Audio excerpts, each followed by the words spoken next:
And just like that, it is presentation time. Thanks for joining us over here in the Oracle Theater. Let's welcome our presenter. This is Darren Nelson. Hi everyone. So Darren Nelson, I'm a senior director with Huron Consulting. We're a partner with Oracle. We're a system implementer. We're also a large management consulting company.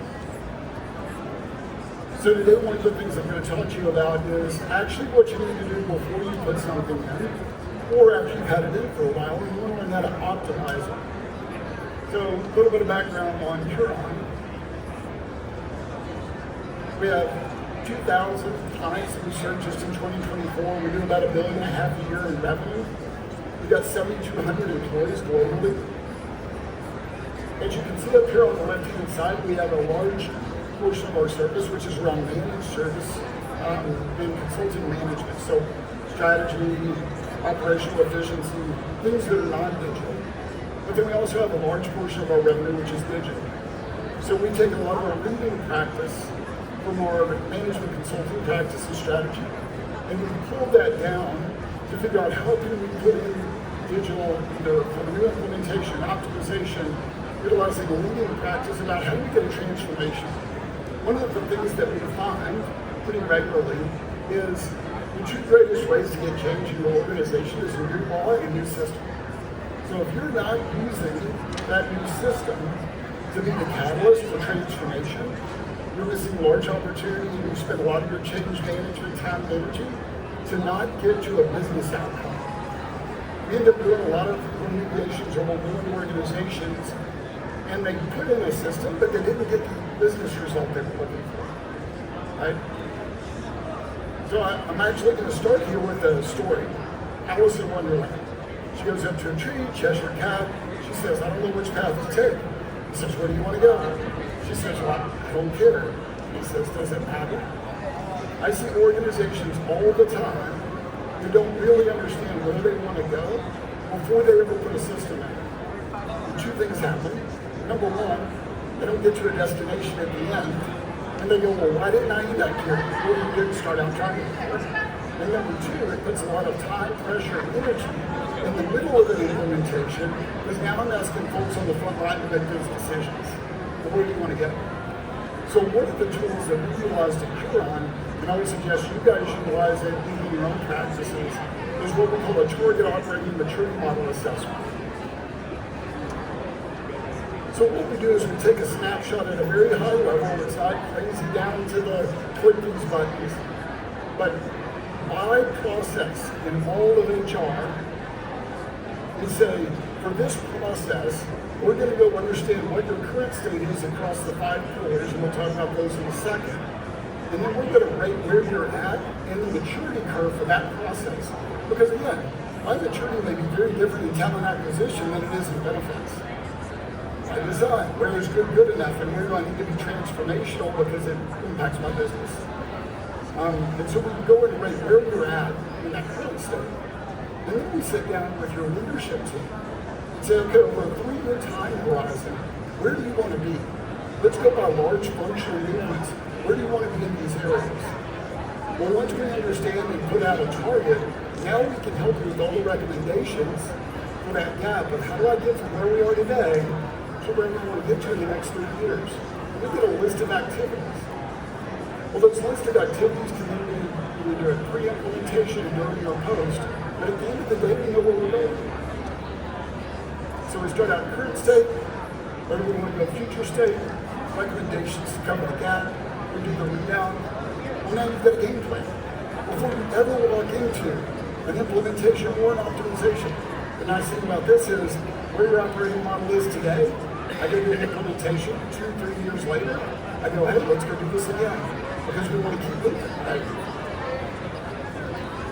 So we have found that the pillars that make the most difference are organizations, so how you're structured to do this process. Service delivery, how do you actually do it? Technology, what are you using? Do you have bolt-ons? How many different systems are you using? Governance. Governance is actually a really important one because it's who owns this process. If I want to change it, who has the authorization? Do I have controls in place for it? Right? Then we get down to data visibility. What can you get to today? How easy is it to get to? And oh, by the way, what would you like to get to that you can't get to today? When we go through, we give you an idea of the level of process. So recruiting, I could go all the way down to how long move a requisition through a system. When we move it up to a level where we say, create requisition. Well, every organization, I don't care what system you're in, I don't care what process, you have to create a requisition to go recruit something, right? So that's where we'll say, okay, how do you structure it today? You have decentralized recruiting. Is it centralized? Does it go straight to the recruiter? Does the HR business partner get it? We say, how's that service delivered? Oh, well, I send an email to salary center. Here then goes and types it into this system. Then it goes back in here, and then they go put it somewhere else. And then the technology. Again, for that requisition, how do you do it? Is it manager self-service? Is it somebody going over here? It's an integration. And then governance. Now back to the requisition. Do you have position control? Do you have requisition management? Does somebody have to approve the backfill or just a new position? We get into what controls do you have around this? And then data visibility. You know how many open headcount you have in your organization. Are they budgeted? Are they not budgeted? What data can you get to today? What data would you like to get to? So I use that one as an example, but we do that for every process at that level in HR.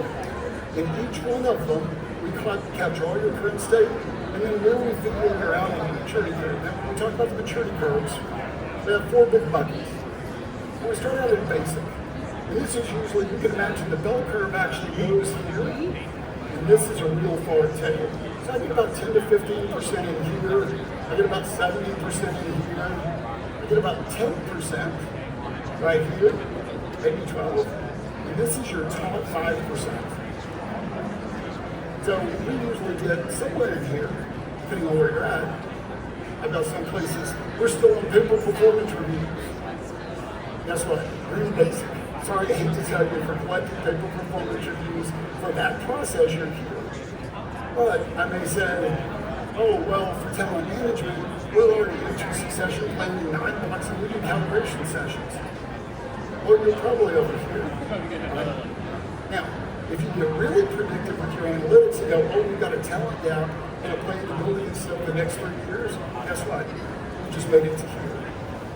Right? Because that top transformational piece is now predictive and strategic.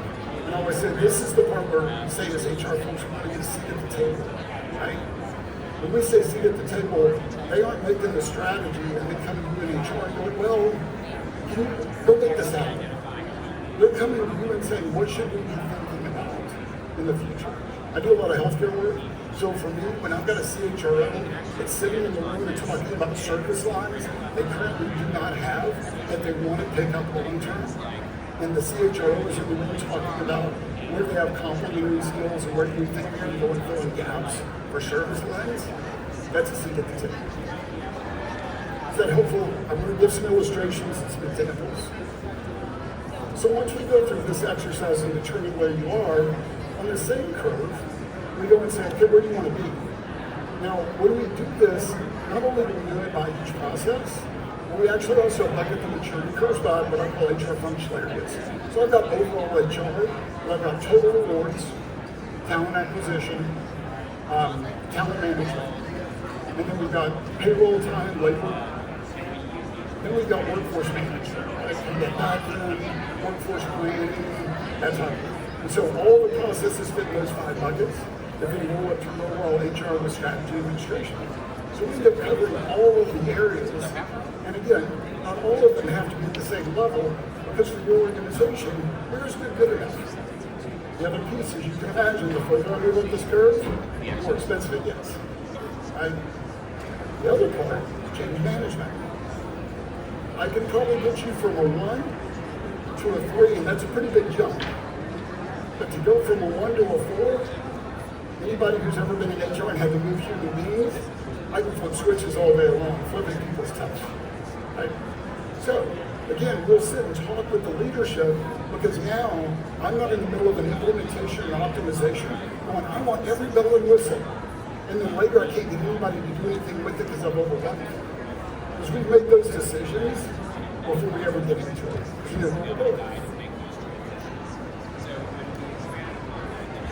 So you can see, because we kind of talked about the one before, the reason we get these is because we take and do it across every process, then we roll them up into those buckets that I just told you about. And then those come up in your HR overall administration.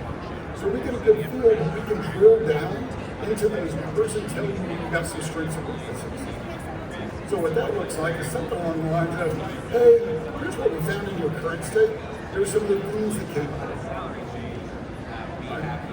Let me see a couple of examples. And then we go, okay, so to move to where you want to go, here are the recommendations. And one of the things you're first going to notice about this, wait a minute, those recommendations aren't system related. Well, they're not.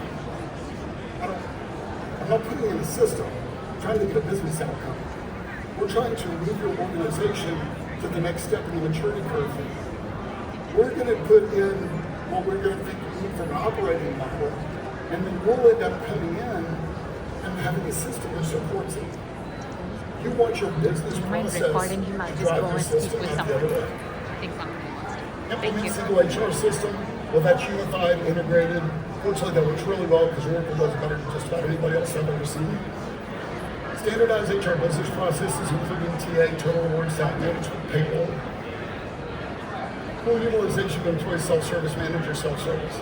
By the way, this particular client, they were sending it to the HR business partner via email who would type it in, and then it would go somewhere else. So some of these are basic. Again, this particular client was a little further down the curve. Some of them can get more advanced. So for instance, I may say in talent acquisition, you need to start giving up your job so that frontline high volume has one recruiter, specialized individual has another, and you move management about to another recruiter. So with that, I kind of opened it up. I know I kind of went through a lot and kind of went through it fast, but hopefully it makes sense. We use this tool, literally, I do a pre-selection for some folks. I do it at the beginning of every implementation. Because we basically take this, and when you saw the recommendation, see if I can back it up here. Notice it'll tell you pre-implementation, during or post. For the pre-implementation, I give it to the client to start working on right now. During, I turn around and hand it to my module leads in the consulting SS side, say this is what you need to target to get through in your design sessions. Because we want them to achieve that result on the other side. And then for post-implementation, it also helps me whenever they're like, oh no, we want this. Oh, we already talked about this. This is over here. Because again, oh, I don't do performance reviews today, but I want to do talent calibration. Well, I tell you what, why don't we put talent calibration out here? And let's get a performance review first. Right? So we'll have this game plan, and I'll turn it around and hand it to the implementation team. And it's already been discussed with the HR folks. And the other nice part about this, at least on my HR models, I align with it with the CHRO and all the HR leadership, and this gets presented to the CEO. For two things. Number one, I say, hey CHRO, if there's anything on here you don't want to go after because this is your strategic plan, let me know. You should never be surprised when we go in. And number two, is there anything not on here that you want to go after, and let us help support that. So that half-day session with the HR leader and her team, many times when we walk into the org, is the first time they have ever spent 3 hours just thinking about where do we want to be in the next 3 years with real recommendations and actions. So with that, hopefully this was helpful. Again, if you don't know where you want to go, when you will take you there. But unfortunately, you will see a lot of implementations that happen, end up with an implementation, but they don't get the business result they're looking for.